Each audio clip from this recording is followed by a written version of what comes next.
بسم الله الرحمن الرحيم.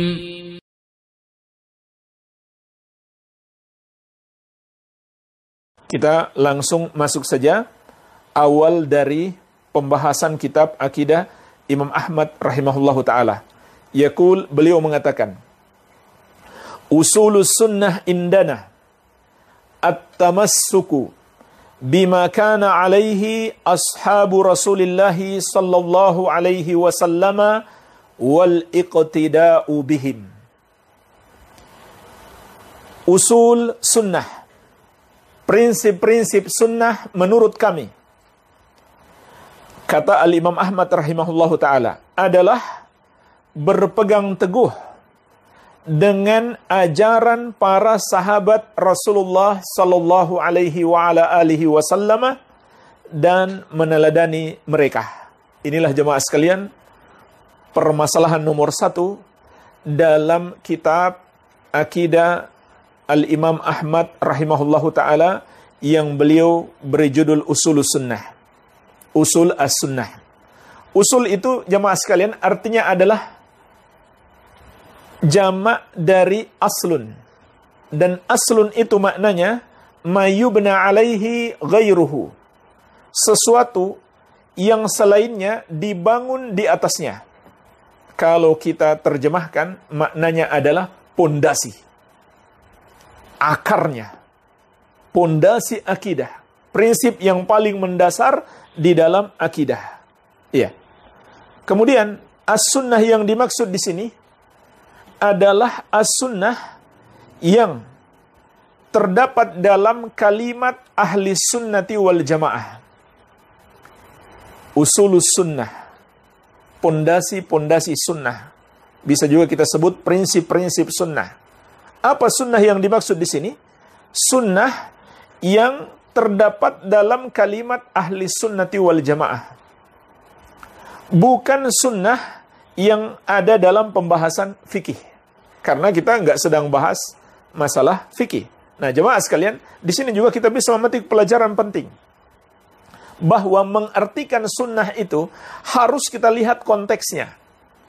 Kalau kita sedang membahas fikih, maka sunnah yang dimaksudkan oleh para fuqaha adalah sesuatu yang apabila kita amalkan kita dapat pahala, dan apabila kita tinggalkan kita tidak berdosa. Kalau kita sedang bahas fikih, fuqaha mengatakan ini hukumnya sunnah, maknanya tidak wajib. Ya, kalau kita amalkan berpahala kita, tapi kalau kita tinggalkan maka kita tidak berdosa. Dan lawan daripada sunnah dalam pembicaraan fikih adalah makruh. Hukumnya makruh. Sunnah lawannya adalah makruh. Ya. Tapi sekarang kita sedang berbicara akidah, maka konteksnya beda. Dan ini juga sekaligus peringatan bagi kita. Lihat di sini, ulama dahulu menyebut istilah sunnah bukan dalam pembahasan fikih. Bahkan inilah aslinya istilah sunnah. Adapun penggunaan istilah sunnah dalam pembahasan fikih itu menjadi masyhur nanti di kemudian hari. Tapi pada dasarnya ketika ulama dahulu menyebut sunnah, maka sunnah yang dimaksud adalah keseluruhan ajaran agama, keseluruhan ajaran agama, terutama dalam masalah akidah. Makanya jemaah sekalian, lihat, dari judul kitab ini sudah disebut Usulus Sunnah. Padahal isinya memang ada sebagian masalah fikih, sedikit sekali, tapi mayoritasnya berbicara tentang akidah. Tentang akidah dan manhaj. Iya. Jadi lihat, penggunaan istilah sunnah oleh para ulama dahulu. Kita harus lihat konteksnya. Ini bukan sedang berbicara fikih, tapi berbicara tentang akidah. Bahkan itulah asal penggunaannya. Iya. Oleh karena itu, Syekh Muhammad bin Shalih Al-Utsaimin rahimahullah, beliau menjelaskan tentang definisi sunnah menurut syariat adalah makana alaihi nabiyyu sallallahu alaihi wasallam wa ashabuhu min aqidatin au amalin. Sunnah dalam syariat maknanya adalah ajaran Nabi Muhammad sallallahu alaihi wasallam dan para sahabat beliau radhiyallahu taala anhum ajmain apakah itu akidah atau amalan. Inilah jemaah sekalian definisi sunnah menurut syariat. Dengan makna ini, lawannya bukan makruh. Lawannya adalah bid'ah. Bid'ah maknanya adalah kebalikannya. Ma uhditha fid din ala khilafi ma kana alaihi Nabi sallallahu alaihi wasallam wa ashabuhu min akidatin au amalin. Apa yang diada-adakan dalam agama yang menyelisihi petunjuk Nabi sallallahu alaihi wasallam dan para sahabat beliau radhiyallahu anhum ajma'in, apakah itu akidah atau amalan? Apakah itu keyakinan atau amalan yang zahir? Iya. Jadi, bukan sunnah yang lawannya makruh, tapi sunnah yang lawannya bid'ah. Dalilnya apa jemaah sekalian? Di antaranya hadis yang masyhur, hadis Al-Irbad bin Sariyah radhiyallahu anhu yang diriwayatkan oleh Abu Daud, At-Tirmidzi dan yang lainnya.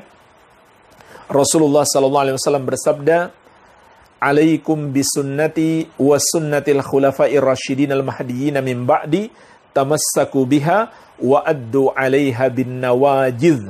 Hendaklah kalian berpegang teguh dengan sunnahku dan sunnah para sahabatku al-khulafa ar-rasyidin yang mengikutiku, yang mendapatkan petunjuk sepeninggalku. Pegang erat sunnah itu dan gigit dengan gigi geraham kalian. Perhatikan jemaah sekalian, ini luar biasa perintah Nabi sallallahu alaihi wasallam untuk mengikuti sunnah di dalam hadis ini. Pertama beliau katakan, "Alaikum bisunnati." Hendaklah kalian mengikuti sunnahku wa sunnatil khulafa'ir rasyidin al-mahdiyyin min ba'di, dan sunnah para sahabat khulafa ar-rasyidin yang telah mendapatkan petunjuk sepeninggalku. Kemudian beliau tekankan lagi, tamassaku biha, pegang erat sunnah itu. Pegang erat sunnah itu.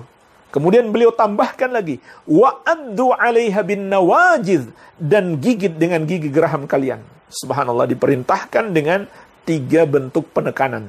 Ya, nggak mungkin kita katakan ini sunnah yang lawannya makruh. Ini sunnah yang wajib untuk diikuti. Iya.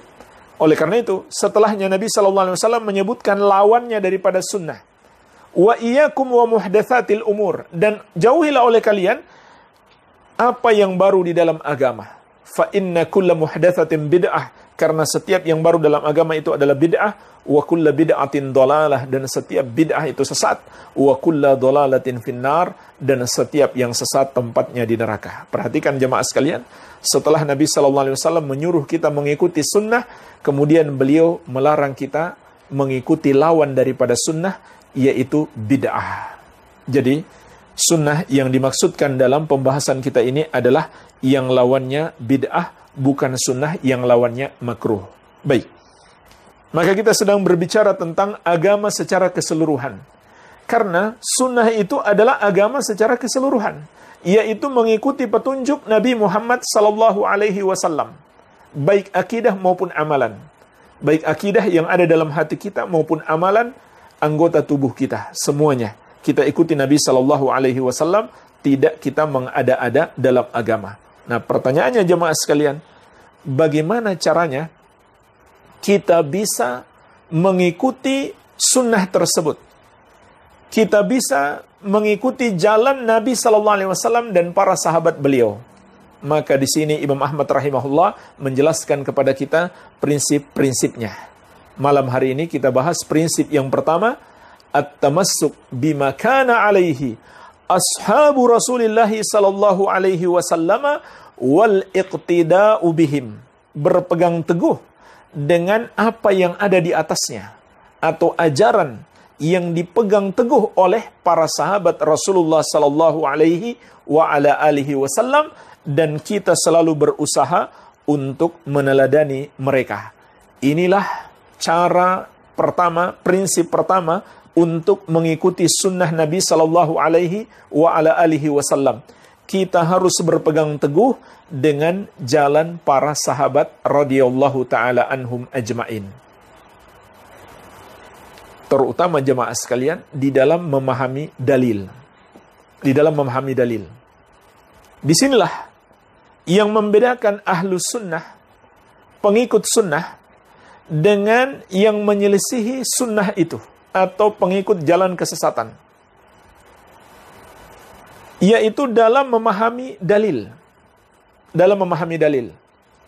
Memahami Al-Quran dan Sunnah. Maka jalan keselamatan yang diajarkan oleh Imam Ahmad adalah mengikuti para sahabat Rasulullah sallallahu alaihi wasallam.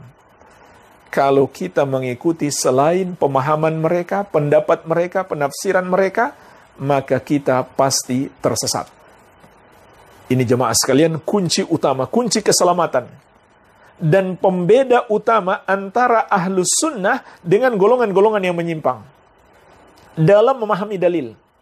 Dalam memahami satu ayat atau satu hadis. Ahlus sunnah itu meneladani, mengikuti para sahabat Rasulullah sallallahu alaihi wasallam. Nah, jemaah sekalian, mari kita lihat dalil-dalil tentang kewajiban mengikuti jalan para sahabat Nabi sallallahu alaihi wasallam. Dalil yang pertama, surat At-Taubah ayat ke-100. Allah Azza wa Jalla berfirman, "Was-sabiqunal awwaluna minal muhajirin wal ansar walladzina ittaba'uuhum bi ihsan radhiyallahu anhum wa radu an wa a'adda lahum jannatin tajri tahtaha al-anharu khalidina fiha abadan dzalikal fawzul azim." Dan orang-orang yang pertama masuk Islam dari kalangan sahabat-sahabat al-muhajirin dan sahabat-sahabat al-ansar. Dan orang-orang yang mengikuti mereka dengan baik. Allah ridho kepada mereka dan mereka pun ridho kepada Allah. Dan Allah telah menyiapkan untuk mereka surga-surga yang mengalir di bawahnya sungai-sungai. Mereka kekal di dalamnya selama-lamanya. Itulah kemenangan yang besar. Surat At-Taubah ayat 100. Inilah jemaah sekalian, dalil yang pertama. Yang menunjukkan kewajiban mengikuti para sahabat Nabi Muhammad sallallahu alaihi wasallam. Perhatikanlah jemaah sekalian, apa sisi pendalilannya. Di dalam ayat ini Allah mengabarkan kepada kita kaum yang telah Allah ridhoi. Pertama, al-muhajirin wal ansar. Subhanallah. Ini juga menunjukkan kepada kita keutamaan para sahabat Nabi sallallahu alaihi wasallam. Mereka adalah kaum yang telah Allah ridhoi dan Allah telah pastikan mereka masuk surga. Allah janjikan mereka akan masuk surga. Kemudian lihat, ternyata ayat ini menegaskan bukan hanya mereka. Bukan hanya mereka yang diridhoi oleh Allah Subhanahu wa taala. Tetapi ada golongan yang kedua. Siapa mereka? Walladzina taba'uuhum bi ihsan. Dan orang-orang yang mengikuti mereka dengan baik. Perhatikan jemaah sekalian, dua unsur. Mendapatkan keridhaan Allah dan janji surga. Yang pertama mengikuti mereka, mengikuti al-muhajirin wal ansar. Yang kedua, bi ihsanin, mengikuti mereka dengan baik. Artinya kita harus berusaha sebaik-baiknya mengikuti mereka. Maka kita pun akan termasuk dalam golongan yang diridhoi oleh Allah Azza wa Jalla dan yang dijanjikan surga. Jadi ayat ini menjelaskan kepada kita syarat untuk menggapai ridho Allah dan syarat masuk surga. Apa syaratnya? Mengikuti para sahabat Nabi sallallahu alaihi wasallam al-muhajirin wal ansar dengan baik. Dan ayat ini berlaku umum. Bukan hanya pengikut mereka di zaman mereka atau zaman setelah mereka, yaitu tabi'in atau tabi'ut tabi'in. Tapi ayat ini berlaku umum sampai hari kiamat. Sampai di hari kita ini dan sampai hari kiamat, siapapun itu. Siapapun itu yang mengikuti para sahabat Nabi SAW dengan baik, maka dia akan mendapatkan keridhaan Allah dan janji masuk surga. Baik, ini dalil yang pertama. Dalil yang kedua, surat An-Nisa ayat 115. Allah Azza wa Jalla berfirman, "Wa may yushakikir rasula min ba'di ma tabayyana lahul huda wa yattabi' ghaira sabilil mu'minin nuwallihi ma tawalla wa nuslihi jahannama wa sa'at masira." Barang siapa menentang Rasul setelah jelas kebenaran baginya, dan dia mengikuti selain jalannya orang-orang yang beriman, maka kami palingkan dia kepada kesesatan yang telah dia pilih tersebut. Dan kami akan masukkan dia ke neraka jahanam, dan itulah seburuk-buruknya tempat kembali. Jemaah sekalian, perhatikanlah ayat yang mulia ini. Allah Azza wa Jalla memberi ancaman keras kepada siapa? Kepada orang yang melakukan dua bentuk penyelisihan. Yang pertama, menyelisihi Rasulullah SAW setelah jelas kebenaran baginya. Ya, dalilnya sudah jelas. Ada ayatnya, ada hadisnya, tapi dia bilang apa? Kata kiai saya nggak begitu. Kata guru saya nggak begitu. Subhanallah. Dia menyelisihi dalil, dia tinggalkan dalil demi mengikuti pendapat manusia. Iya. Ini yang pertama, yang diancam dalam ayat ini. Ancaman yang kedua, kepada yang mengikuti selain jalan orang-orang yang beriman. Jemaah sekalian, siapa orang-orang yang beriman ketika ayat ini turun? Tidak lain para sahabat Nabi Sallallahu Alaihi Wasallam. Walaupun mungkin bisa kita katakan, ini mencakup semua orang beriman. Tapi tidak diragukan lagi, para sahabat adalah orang-orang beriman yang paling layak dijadikan teladan. Karena mereka adalah murid-muridnya, guru terbaik. Kenapa jemaah sekalian mereka menjadi generasi terbaik? Karena guru mereka adalah guru yang terbaik. Nabi kita yang mulia Muhammad SAW. Itulah sebabnya mengapa orang-orang Syiah dan musuh-musuh Islam suka menjelek-jelekkan para sahabat. Sebenarnya tujuan mereka bukan sahabat. Tujuan mereka ingin menjatuhkan Rasulullah SAW. Tapi dengan cara menjatuhkan para sahabat. Kenapa jemaah sekalian? Karena sahabat murid beliau. Kalau murid-muridnya sudah dijatuhkan, murid-muridnya dianggap tidak benar, tidak baik, berarti gurunya bermasalah. Maka ini yang mereka inginkan sebenarnya jemaah sekalian. Mengapa banyak musuh-musuh Islam dari kaum Syiah, orientalis, liberal, dan lain sebagainya suka mencela para sahabat Nabi SAW? Tujuan mereka tidak lain ingin menjatuhkan Rasulullah SAW. Maka yang kedua kata Allah, barang siapa mengikuti selain jalannya orang-orang beriman, jalannya para sahabat Nabi SAW. Maka apa ancamannya? Ancamannya juga dua. Yang pertama, nuwallihi ma tawalla.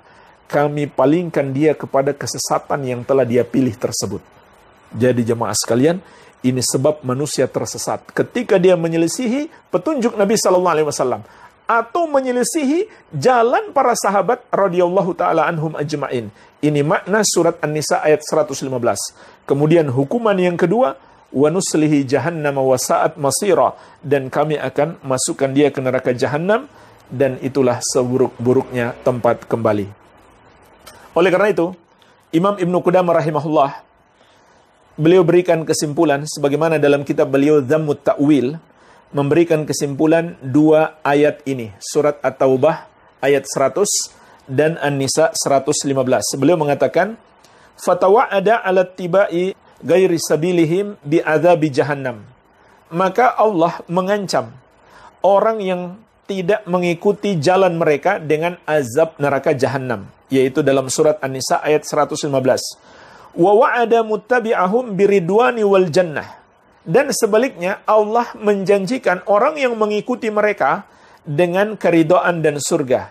Kemudian beliau menyebutkan surat At-Taubah ayat ke-100. Iya. Jadi jemaah sekalian, ini kesimpulannya. Kesimpulan surat At-Taubah ayat 100 dan An-Nisa ayat 115.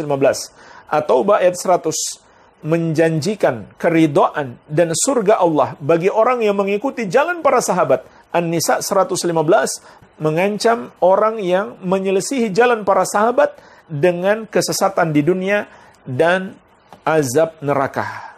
Maka kalau begitu kita pun paham, ini adalah di antara dalil-dalil Al-Quran yang menjelaskan kepada kita bahwa jalan keselamatan dalam beragama ini mengikuti para sahabat radhiyallahu ta'ala anhum ajma'in. Ini dalil dari Al-Quran. Adapun dalil dari As-Sunnah juga sangat banyak. Di antaranya hadis tentang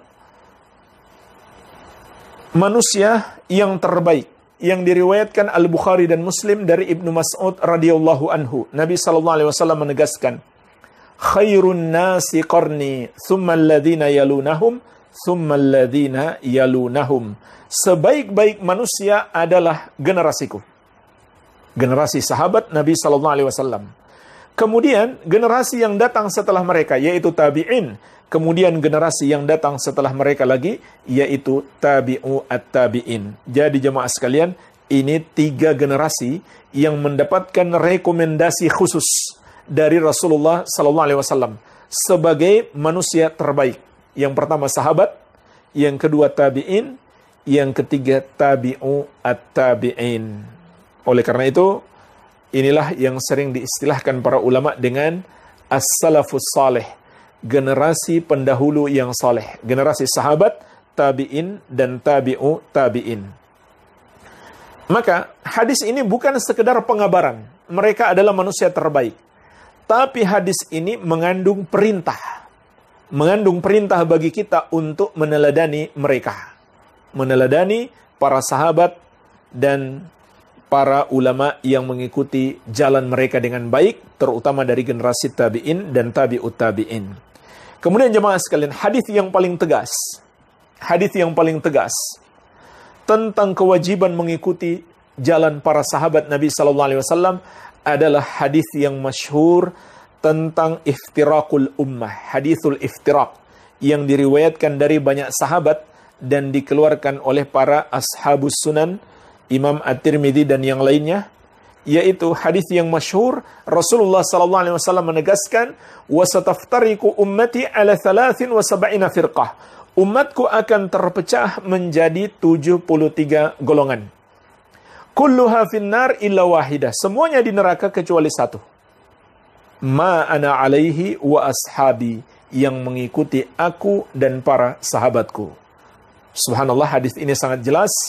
Rasulullah SAW menegaskan bahwa semua yang tidak mengikuti jalan beliau dan para sahabat beliau itu terancam masuk neraka. Artinya semuanya salah, semuanya tersesat. Hanya satu jalan kebenaran. Jalan kebenaran tidak berbilang, yaitu mengikuti Rasulullah SAW dan para sahabat radhiyallahu ta'ala anhum ajma'in. Inilah jemaah sekalian, urgensinya kita mempelajari kitab-kitab yang meriwayatkan akidah para sahabat. Seperti kitab ini, meriwayatkan kepada kita akidah para sahabat Nabi SAW, atau mengajarkan kepada kita apa yang diyakini oleh para sahabat Nabi Muhammad SAW. Makanya dari awal pembahasan nomor 1, Imam Ahmad menegaskan usulus sunnah indana at-tamassuk bima kana alaihi ashabu Rasulillah sallallahu alaihi wasallam wal iqtida'u bihim. Prinsip sunnah menurut kami adalah nomor 1, berpegang teguh dengan ajaran para sahabat Nabi Muhammad sallallahu alaihi wasallam dan meneladani mereka. Dan ketahuilah jemaah sekalian, ini juga ijma' ulama, sepakat ulama, tidak ada perbedaan pendapat. Jadi, kita sudah sebutkan dalil Al-Quran. Kita sudah sebutkan dalil dari As-Sunnah tentang kewajiban mengikuti jalan para sahabat. Sekarang kita akan sebutkan nasihat para ulama, baik dari kalangan sahabat sendiri dan penyebutan ijma' mereka. Sahabat yang mulia, Ibnu Mas'ud radhiyallahu anhu berkata, "Man kana minkum muta'assiyan falyata'assa bi ashabi Rasulillah sallallahu alaihi wasallam." Siapapun di antara kalian yang ingin menjadikan seseorang sebagai teladan, tentunya setelah Rasulullah sallallahu alaihi wasallam, maka hendaklah ia meneladani para sahabat beliau sallallahu alaihi wa ala alihi wasallam. Jadi manusia-manusia yang paling berhak dijadikan teladan selain Nabi Muhammad atau setelah Nabi Muhammad sallallahu alaihi wasallam adalah para sahabat beliau, murid-murid beliau yang mengambil ilmu dan berusaha mengamalkan seperti yang diajarkan Nabi sallallahu alaihi wa ala alihi wasallam. Kenapa jemaah sekalian? Beliau menjelaskan, fa innahum kanu abarra hadhil ummah quluban. Karena para sahabat itu adalah orang-orang yang paling baik hatinya. Wa a'maqaha ilman, dan paling mendalam ilmunya. Paling mendalam ilmunya. Bagaimana tidak jemaah sekalian? Al-Quran dan hadis dengan bahasa mereka. Dan Al-Quran turun atau hadis muncul disebabkan seringkali karena kejadian-kejadian di antara mereka. Kejadian-kejadian di zaman mereka. Jadi mereka tahu bahasanya dan tahu kapan ayat itu turun, kapan hadis itu disebutkan oleh Nabi Sallallahu Alaihi Wasallam. Dan guru mereka adalah guru yang terbaik, Nabi Muhammad Sallallahu Alaihi Wasallam. Wajar kalau mereka menjadi orang yang paling berilmu. Makanya jemaah sekalian, secara akal sehat juga, tidak ada jalan lain untuk mengikuti kebenaran selain jalan Nabi Sallallahu Alaihi Wasallam dan para sahabat radhiyallahu taala anhum ajmain. Dan juga tidak ada pemahaman yang benar kecuali pemahaman para sahabat Nabi Sallallahu Alaihi Wasallam. Karena jemaah sekalian, secara logika, kalau kita ingin mempelajari satu ayat ataupun satu hadis, lalu kita memahami ayat dan hadis itu bertentangan dengan pemahaman sahabat, maka kalau begitu ada dua kemungkinan. Pemahaman kita yang benar, sahabat yang salah, atau pemahaman sahabat yang benar dan kita yang salah. Maka tidak mungkin kita yang benar lalu mereka yang salah. Itu mustahil, nggak masuk akal. Tidak masuk akal. Jadi, sudah pasti mereka yang benar dan kita yang salah. Tidak mungkin. Kalau bertentangan pemahaman kita dengan pemahaman mereka, lalu kita yang benar, kemudian mereka yang salah. Iya. Oleh karena itu, kata Ibnu Mas'ud radhiyallahu anhu, mereka adalah yang paling berilmu. Wa aqallaha takallufa. Artinya mereka itu beragama tidak dengan cara membebani diri. Tidak seperti umat-umat berikutnya, banyak menambah-nambah di dalam agama. Wa aqwamaha hadiyan, dan petunjuknya yang paling lurus.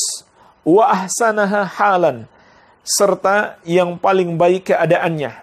Qaumun ikhtarahumullahu li suhbati nabiyhi wa iqamati dinihi. Mereka adalah satu kaum yang Allah pilih untuk menemani nabinya, menjadi sahabat-sahabat nabinya Muhammad sallallahu alaihi wasallam dan menegakkan agamanya. Jadi jemaah sekalian, sahabat itu bukan kebetulan menjadi sahabat Nabi sallallahu alaihi wasallam. Mereka memang orang-orang pilihan Allah Azza wa Jalla. Karena Nabi kita yang mulia sallallahu alaihi wasallam adalah nabi yang terbaik dan paling dicintai oleh Allah Azza wa Jalla. Maka sudah pasti Allah menganugerahkan untuk beliau sahabat-sahabat terbaik. Iya. Dan merekalah yang Allah pilih untuk menegakkan agamanya. Subhanallah jemaah sekalian, hari ini kita bisa mengamalkan Islam karena dulu para sahabat tegar, kokoh dalam mempelajarinya, mengamalkannya dengan baik, lalu mengajarkan kepada generasi berikutnya. Kemudian para ulama dari generasi ke generasi mewariskan ilmu ini sampai kepada kita hari ini. Di antaranya kitab yang sedang kita pelajari. Fa'rifu lahum fadlahum wattabi'uhum fi atharihim fa innahum kanu 'alal huda al-mustaqim. Kata Ibnu Mas'ud radhiyallahu anhu, kenalilah keutamaan mereka dan ikutilah petunjuk-petunjuk mereka karena mereka berada di atas petunjuk yang lurus. Ya. Ini nasihat Ibnu Mas'ud radhiyallahu taala anhu. Dan masih banyak lagi jemaah sekalian nasihat-nasihat para sahabat.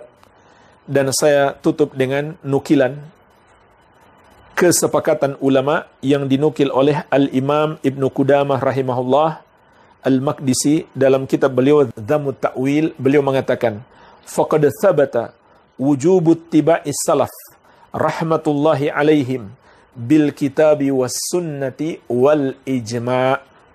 Dan telah tetap kewajiban mengikuti salaf, generasi pertama umat ini, rahmatullahi alaihim, semoga rahmat Allah tercurahkan kepada mereka, bil kitabi was sunnah wal ijma'.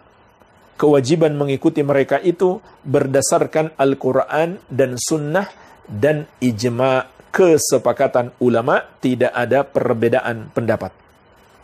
Berdasarkan dalil-dalil yang telah kita sebutkan tadi, tidak ada jalan kebenaran, hanya ada satu jalan, maka ulama pun sampai pada kata sepakat, wajib bagi kita mengikuti jalan para sahabat Nabi Muhammad sallallahu alaihi wasallam di dalam beragama.